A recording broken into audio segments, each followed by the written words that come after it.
You know that feeling when you find yourself doing the exact thing you swore you wouldn't do? Well, today we're going to dig into an ancient text that gets right to the heart of that universal human puzzle. We're going to explore this really fascinating kind of paradoxical relationship between rules, our own desires, and that feeling of being completely trapped by our own nature. All right, so here's how we're going to break this all down. We'll kick things off with a simple marriage analogy that really sets the stage. Then, we'll dive into the central paradox of the law itself, uncover the real culprit in this whole drama, describe the internal war it wages inside us, and finally, get to the cry for deliverance that brings it all to a powerful conclusion. So, to get us on board with this pretty big idea, the author starts with something super clear, a real-world example from law that everyone at the time would have immediately gotten, the law of marriage. Okay, so what we're looking at here is a really foundational principle the writer is using. A law is only binding under specific conditions. In this case, as long as a husband is alive. The key insight here is that death actually dissolves the law's authority, and that means freedom. This whole idea of freedom through death, it's absolutely central to the entire argument, so keep it in mind. And boom, that's the whole point of the analogy. The author is arguing that for any of us to be free from the grip of one system of rules, some kind of death has to happen. It's this death that releases us and that makes a whole new union, a totally new way of living, even possible. Okay, so this whole idea of being released from the law, it leads us straight into the core problem of this whole text, a really counterintuitive paradox that is just screaming for a solution. The author just puts it out there, point blank. He asks this really provocative question. If the law is mixed up in this cycle that leads to feeling trapped and even leads to death, does that mean the law itself is bad? Is it the problem? And the answer? It's immediate, it's absolute. He completely shuts down the idea that the law is at fault. And what this does is it forces us, the readers, to look for a different culprit. And it perfectly sets up the mystery he's about to solve. And this just lays out the paradox so perfectly, doesn't it? You've got the system, these commandments that were literally designed to guide people toward life. And yet, when he put it into practice, the writer found it did the exact opposite. It's such a wild look at that strange quirk of human nature where, being told not to do something suddenly makes it the only thing you want to do. All right, so if the law is good, but the outcome is, well, death, then something else has to be going on, right? There's another player in the game. And now the writer introduces the true culprit behind this whole mess. Now, when this text talks about sin, it's not just talking about, making a bad choice or a mistake. It's described as this active, almost sneaky force. It's a personality that sees the good law and actually uses it as a tool, as an opportunity to stir up the very desires that the law forbids. And this timeline here just spells it all out. Before the rule existed, this force of sin was basically asleep, inactive.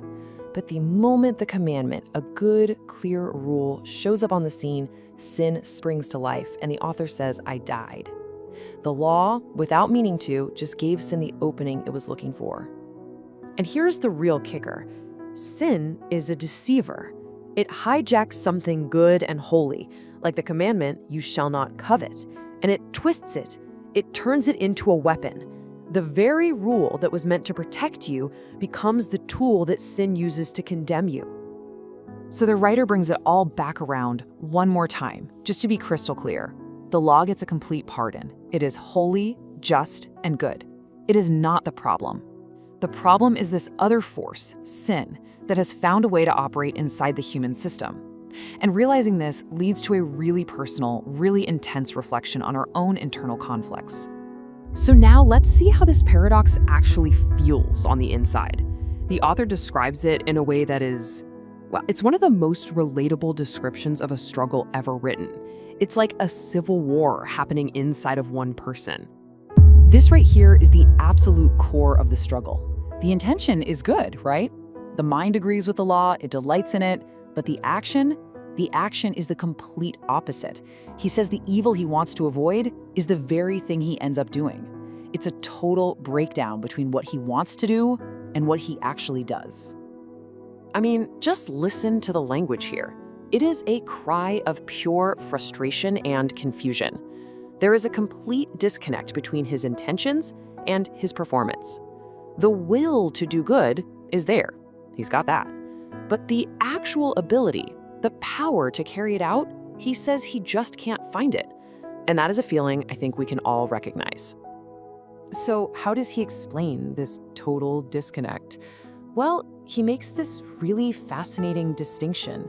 He says the one actually doing these unwanted things, that's not his true self. It's not the I that delights in God's law.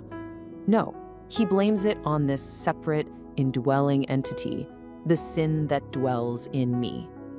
So you can feel it, right? This intense internal war, this feeling of being a prisoner in your own body. It's all building up to this massive emotional breaking point.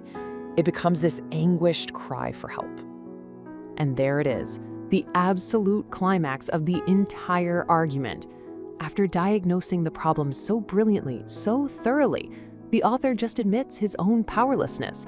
He's trapped in what he calls a body of death, and he realizes the solution cannot come from himself. He needs a rescuer. And just as quickly as that cry of despair goes up, the answer comes down.